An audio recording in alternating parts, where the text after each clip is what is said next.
OK.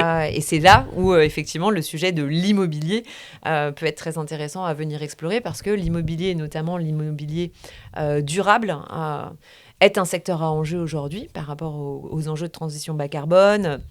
À l'ère, je dirais, de changement dans laquelle on est sur le fait de réussir à contenir les émissions de gaz à effet de serre, les faire baisser, adapter aussi le parc immobilier à des températures plus élevées, comprendre quels sont les risques qui sont portés dans les actifs physiques immobiliers.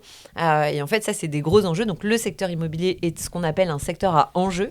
Et donc, il y a aujourd'hui, côté des financiers,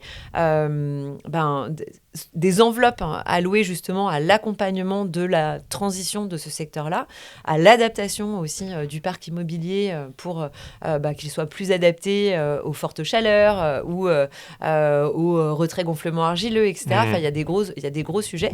Et en fait, je pense que ce qu'il faut avoir en tête, c'est qu'aujourd'hui, il y a encore une assez grande méconnaissance de la part des acteurs économiques, des entreprises, des collectivités, de l'existence, déjà de la cartographie de ces risques, et puis de l'existence derrière d'instruments financiers pour venir financer des gros travaux qui vont arriver sur ces parcs immobiliers, etc. Et donc, en fait, c'est là aussi, nous, on intervient chez Possible, c'est qu'on aide d'un côté les acteurs financiers à créer ces enveloppes, à structurer des programmes d'investissement ou de financement avec de l'impact ou bien ciblés sur certains enjeux sociaux, par exemple, ou certains enjeux environnementaux.